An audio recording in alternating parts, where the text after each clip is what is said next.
Okay, so this is a briefish kind of walkthrough. This is a project that I've been kind of developing as a kind of a tool-based idea, not really as a piece of music as such. And I thought I would just kind of capture it as it is now. I'm sure that over the next, I don't know, few days, a few months, who knows, it's going to change into something else. But I thought it'd be good to kind of see it at its intermediary or its intermediate kind of stage.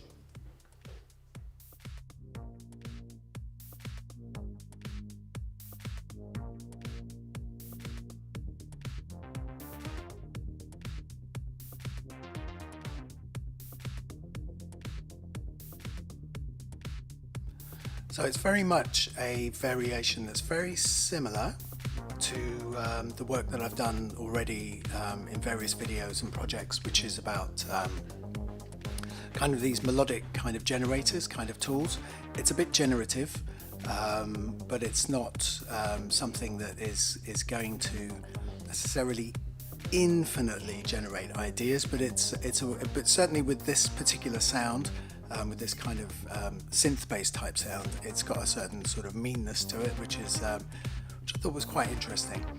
I'm using the drum module Nerve, which is Expo Records.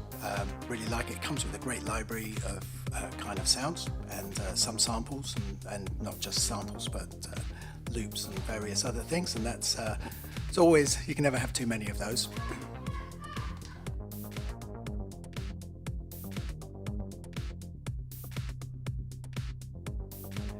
Saturday morning in the Boone household, and the kids are revolting. They're shouting. Oh well, it's Christmas. So yeah, where was I? Yeah, it gets very interrupting when I hear they're shouting. That's what happens when you have kids, huh? So Nerve. It's a really good. It's probably a quite sort of underutilized or publicized drum module, but it's a really good one. It's an interesting interface, pretty much standard. Takes just a little bit of getting used to in terms of sometimes like sequencing up for patterns, if that's what you're going to be doing. But you know, you've got a really nice set of controls, especially in the lower part here for panning, pitch, different kinds of. I suppose one of the advantages of this one over some of the other ones is that you've also got these sort of DSP sort of type effects and transformations that you can use, and that in itself is another rabbit hole you can go down, but really worth kind of looking at. So that's Nerve, and really, other than playing a pattern, that's kind of all I'm sort of using it for. Really, this is the bit that we're interested in. So this consists of two things, really. I mean, we've got the sound. Let me take the Max for Live stuff off. So there we go. So we have a sound.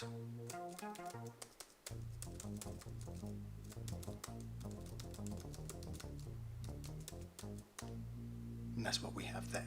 We have a sound. It's a bass sound. Added to this, I have the pitch plugin.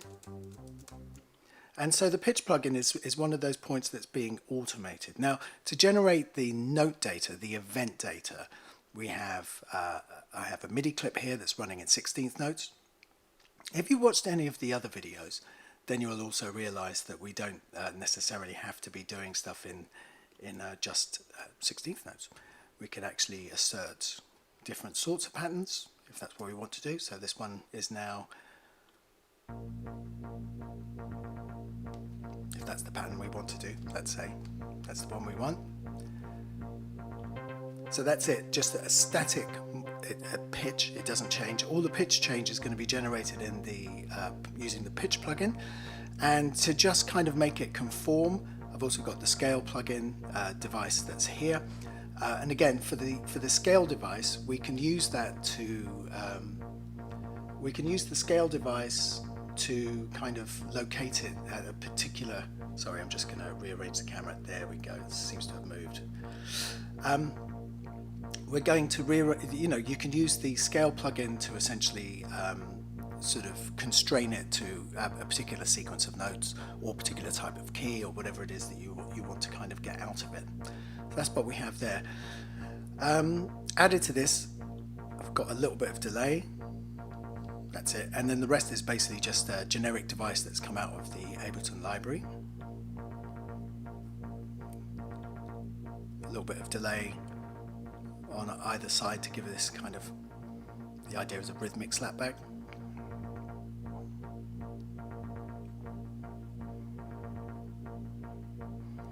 So that's the sound. So everything is controlled over here and mapped via these, the CV utility and the two LFOs. The CV utility, let me get the CV utility has three, out of the CV pack, which is primarily to do with like modular synthesis, right? So it's essentially it's generating what we can term voltage values.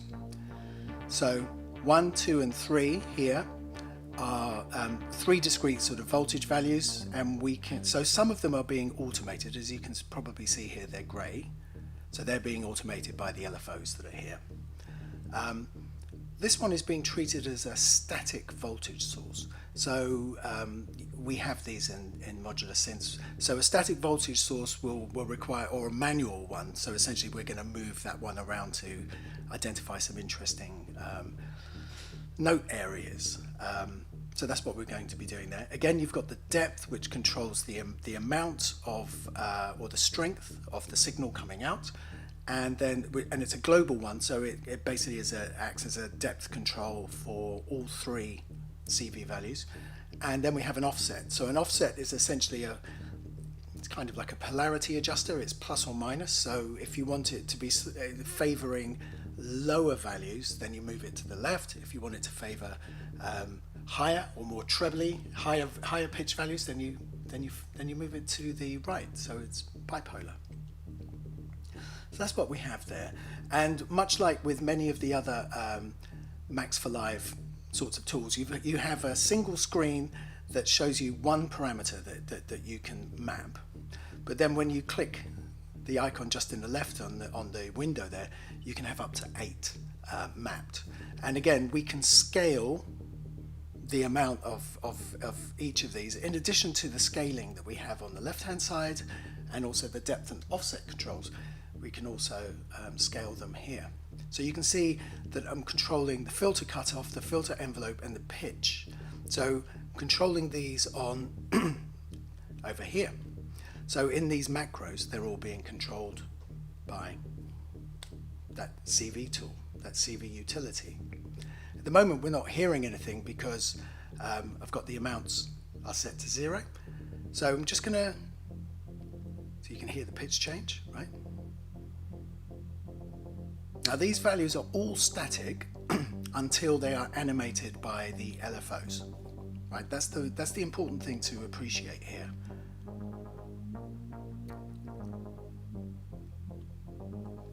So let's have a look at, we can see that it's shifted here. It's a shame we can't see both windows at the same time, but there we go. I know we could have had a second monitor, but let's not go there, shall we? So you can see here that the pitch is 19, right? And now the pitch is 14. So that's what's being controlled there. But it's a static value. It requires animating. So we've got two things here. One is that we've got the value itself, which is being shifted by the LFO. And then we also have the strength parameter, right? So let's try that. So here's the LFO. You can see it moving.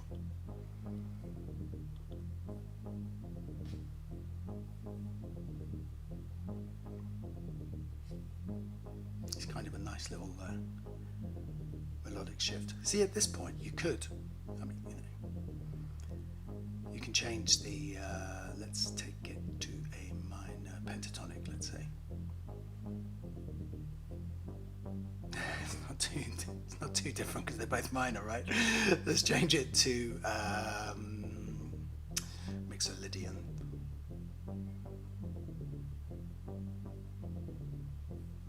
If we took it off, we get much more chromaticism. Now we might want that, but really we probably want something that's a little bit more of utility in terms of its use for us.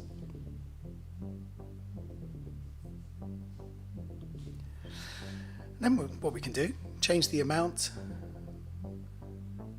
values there. We've also got the constraints of the pitch in the window here, which we can broaden the scope.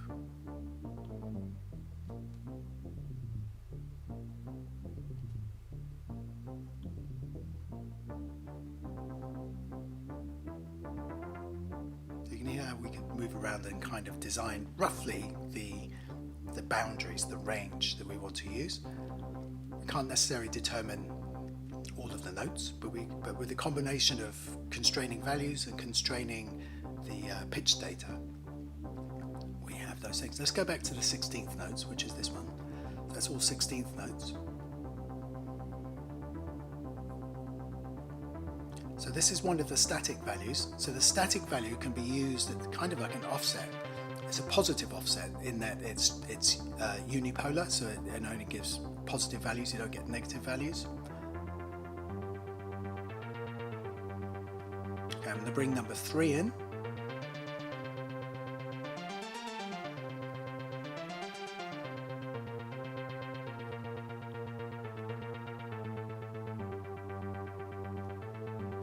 So we also have the degree to which on the first LFO that also affects the CV utility. So if you look at the depth parameter, it's just off to the right there. So I'm changing the depth value here on the first LFO. So it's 100%. You can see it sweeping all the way through.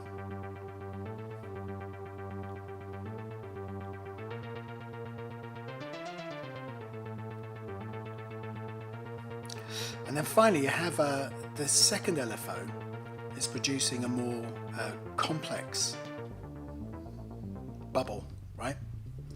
And you can see that this is affecting CV3, which is here. So again, we can control the level of CV3, or the amount. And this is what gives us the increasing the speed, the rate of the LFO. You notice that the LFO isn't running tempo synced, so you might want to explore that as an idea. And again, similar processes have got the offset is being managed, so much more towards lower values rather than offsetting it to sort of higher values, right? But all of this could be performed. You could set this up in a controller and move this around. Likewise with the depth, again, it takes a little bit of time to just kind of manage all of these discrete values to try and generate something that feels like, okay, that's something I can work with. And then we also have, I've introduced the LFO, that's going to give us something else. And again, we have the various values, like the amounts and so on and so forth. So if we want something that's a little bit darker, we might well find ourselves doing something like that, right? I'll put the drums back in.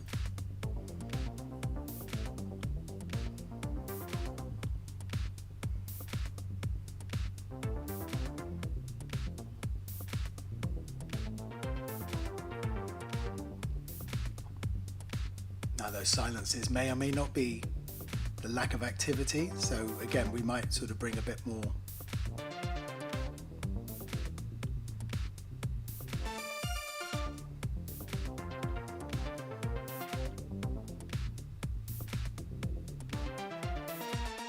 so we can see the offset here. So the offset is being controlled over here on the third LFO. So if we don't want the offset to kind of go to, say, too far over into the negative, so you can see how we can control that. If I only sort of want that to be as close to 0 as possible, but not all the way down,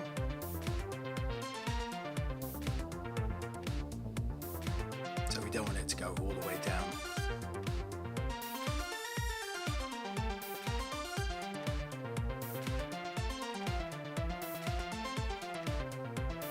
is a question of trial and error. Let's alter the depth.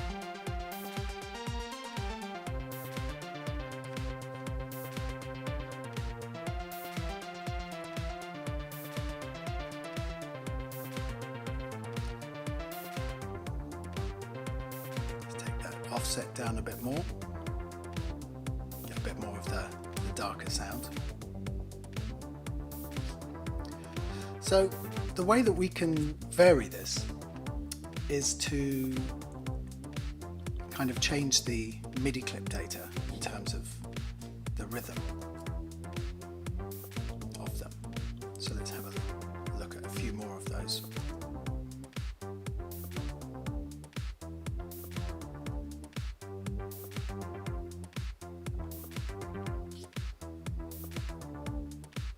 Let's go for mainly offbeats.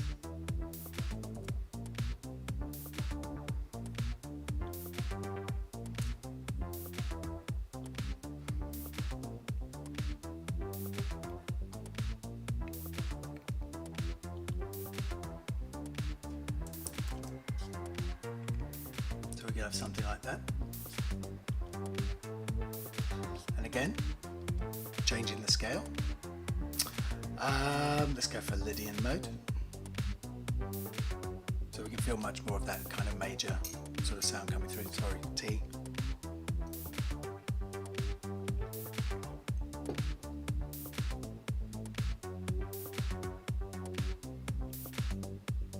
Pentatonic 3+2.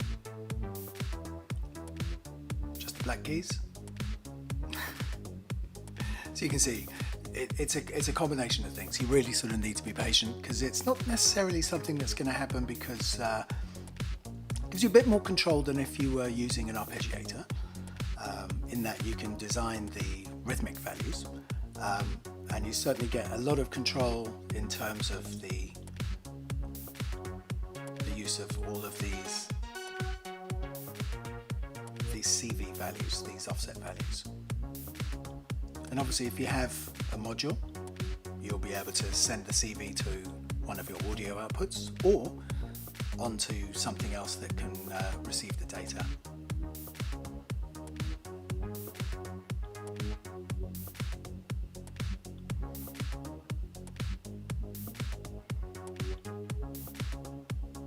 What I've also done is to offset the phase here so that the phase for this LFO is not the same phase as this LFO here.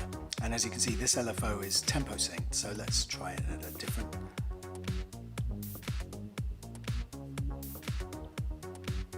tempo value. Let me move that around a little bit more.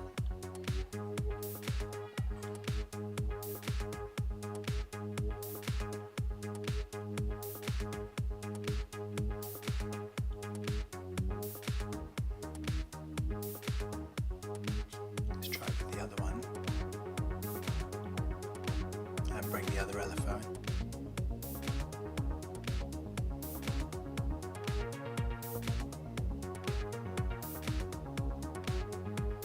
So we can make quite smooth sort of sounds or make it quite 16th notes.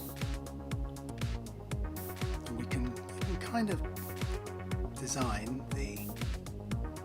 What I've noticed with this this one, I think partly because I'm on HDMI, the window doesn't update as quickly as it should do anymore. There we go. It sort of gets a bit stuck.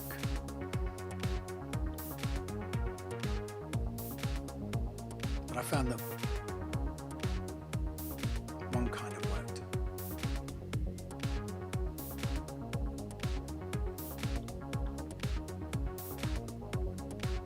It's quite a fast LFO rate and a much slower one.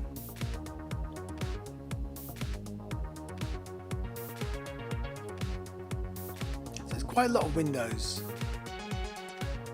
to manage.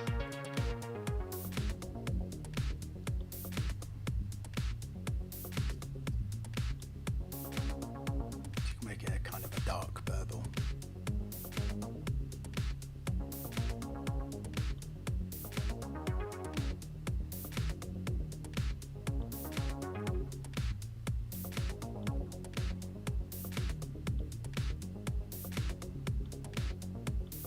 because the depth is always still moving. We've always still got a value in the system in terms of that's being sent out. So even when we turn these off, we're still going to have something being sent from here, and so on.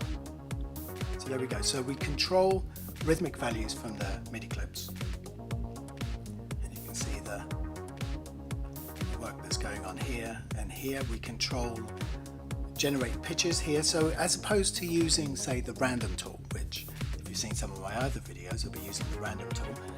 Here we're not using the random tool, but we're using as kind of a shaped CV value output. It's essentially just modulating the pitch dial, generating pitches based on the rhythmic frequency that we have there, and then the scale device is basically used to constrain it. So here's major.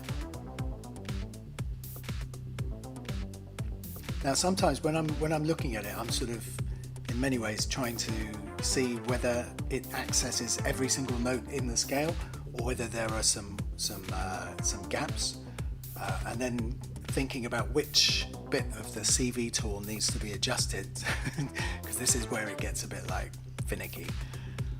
Which bit of the CV tool needs to be adjusted to kind of at least generate a broad range of values. Again, if you want it to only generate a few values, then we work a little bit harder on just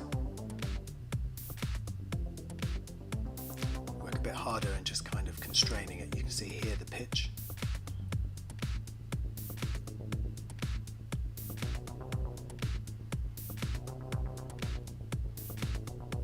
So we've kind of constrained the pitch. You can see it's just moving through a couple of values there. And then we can use some of the other values.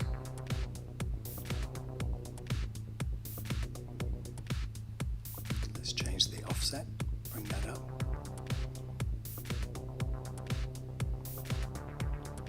So there's quite a lot of an interaction and interrelationship between a whole range of controller sort of outputs, and this can be, I suppose this is probably the complex part of this whole kind of proposition.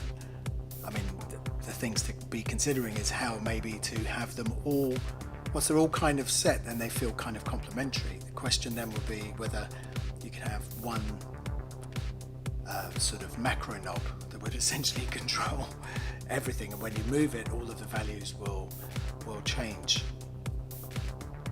I guess that's one for another day. Yeah, so that's kind of the idea, really. I mean, that's where I am at the moment. It gives us quite a lot of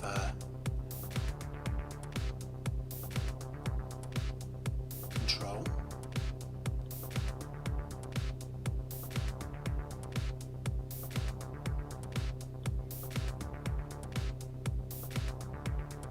Let's try the blue scale. So you can hear there, when we do something like the blue scale, when you look at that, basically the first three notes that we were hearing before are now all located in C. So we're not getting up to the E flat, which is here, in this row up here. So again, sort of try and work on. There we go. What have we got?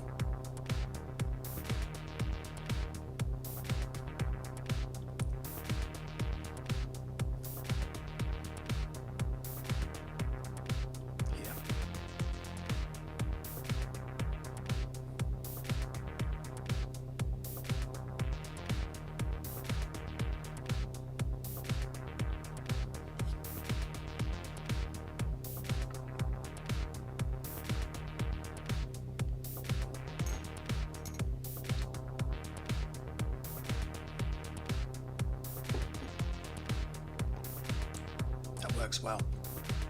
Let's try one of the other patterns.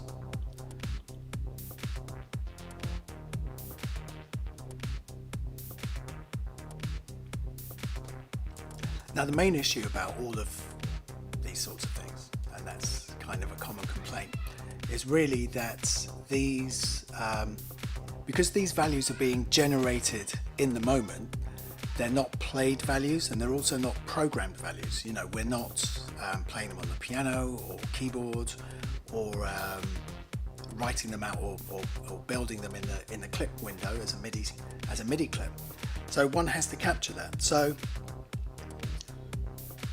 what I've done is create a MIDI channel here, number 3. So this is going to be our capture channel. And basically where it says MIDI from, we want to take the MIDI from channel 2, which is the 101 live bass, put it into monitor in, and we can see the MIDI values coming in. We're not going to hear anything because there isn't actually an instrument that's been attached to it, but we are going to record from it, right? So, oops, we don't want to do that. Here we go. And then what we can see is that it will capture a whole host of MIDI values. And remember that we've got the 4th clip playing. So I'm going to go to the first one. So we should see all 16th notes.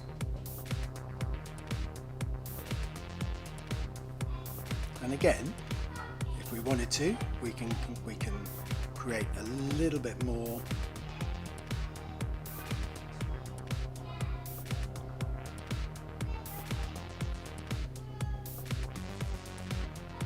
remember it's a blues scale, so we get the blues.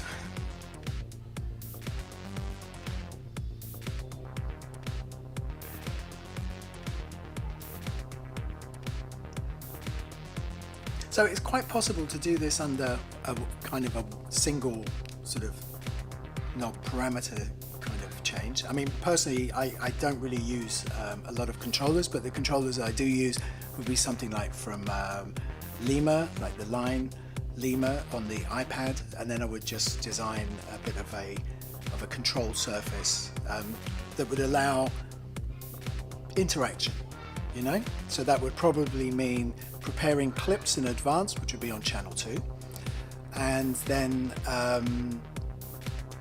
something that would kind of control the CV utility and the LFO, especially in terms of their range and offsets, those sorts of things. We would look after, we would take care of that, and then we'd kind of be off, right?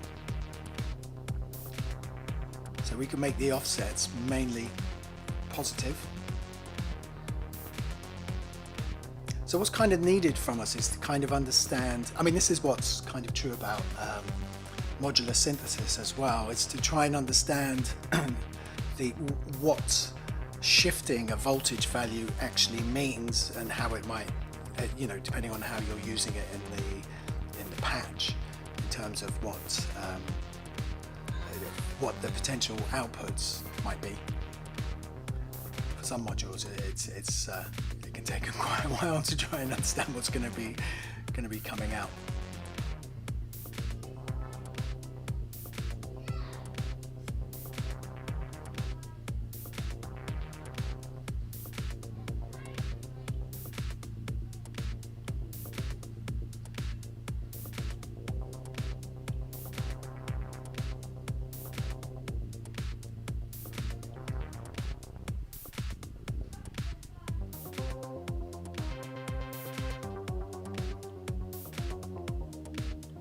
Make the filter a bit more.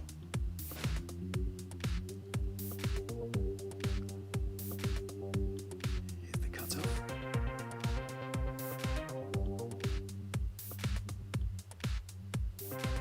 So here the envelope, the filter envelope, has quite a lot of control over the sound. And here, where the values have been constrained, hardly any. Basically remains open most of the time.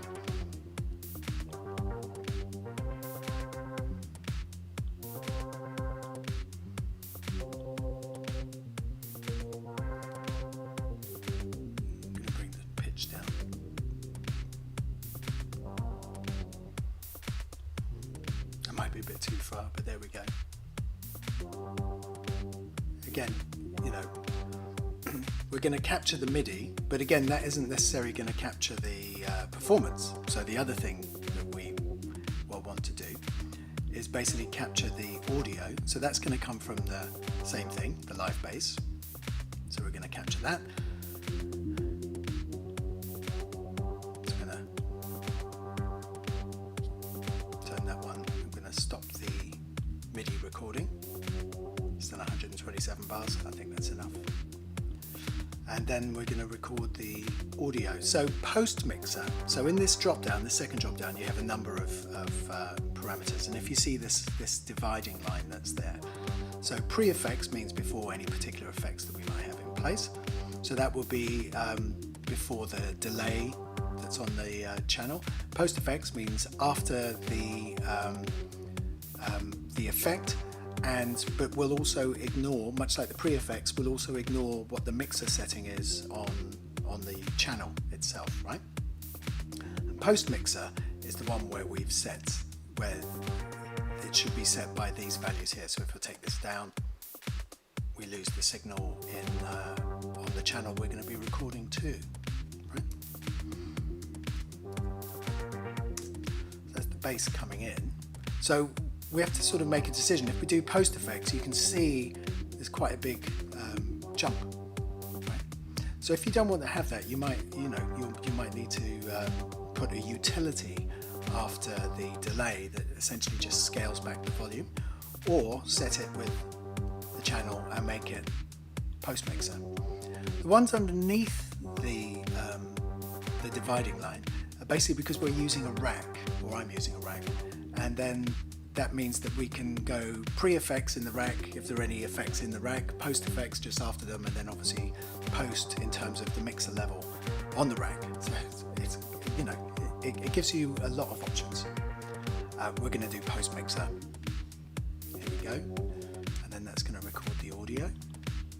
We can see that here. And now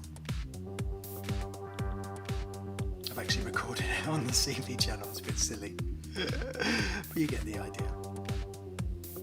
I wasn't thinking, I was describing and not really thinking. I was thinking about describing, but not thinking about what I was doing. And it's still a blue scale, so at some point, if we wanted to, we could change the scale type, which we change it to. Let's change it to major. And again, we might come back and just sort of change the offset, the pitch relationships. We might want them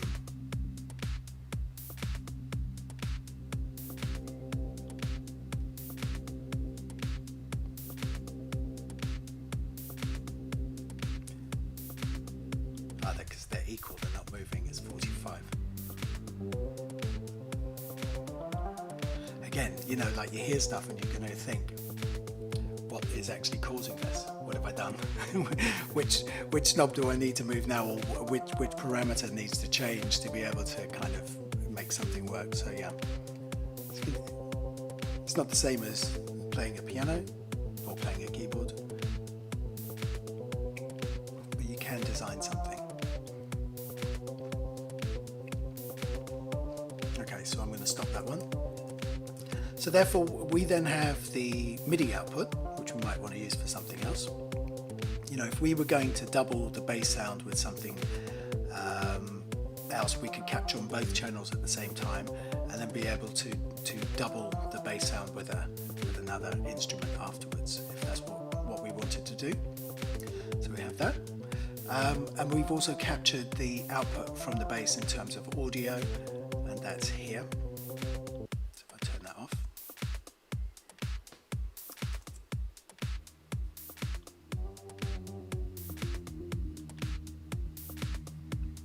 These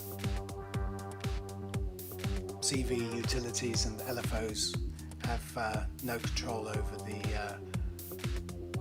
sound. Let's just increase that by a few dB.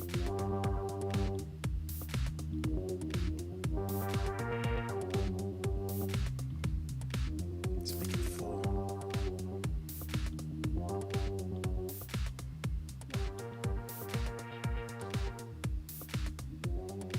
That works. when I change some of the values, so you can hear it. It will capture it, but then once it's done, it's done. I mean, it's sort of pretty much an interactive performance, and not one that will be replayed. And in some ways, it's similar-ish to what you might find in apps like Endless. It's very similar to what it would be like if we were recording using tape. You'd need to commit. Once you've worked out a part, that's it. No going back after that. And that's worth kind of considering whether you like the idea of integrating that with your workflow. Just going to turn that one off. Right. So I'm going to carry on, not now, but I'm going to carry on developing this sort of idea. And then at that point I'll probably do another video, and then we'll, the project will be downloadable. You can sort of try it out for yourself. Again, you need to have the CV tools, which are on Ableton's website, to be able to take advantage of this. Though what you'll find with Ableton is that projects made in Suite will also open up in say sort of the early versions of Ableton Live in terms of just the free version. But what you will find is that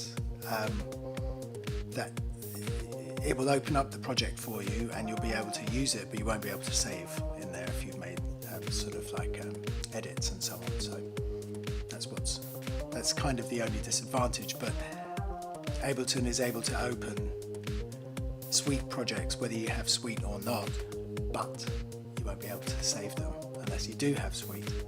That's kind of the trade-off, but it's kind of good. Okay, I hope you've enjoyed that. This video will be up at some point, and if you have any comments, I'll be interested in them in terms of your sort of impressions of using this sort of idea. And see you next time. Bye for now.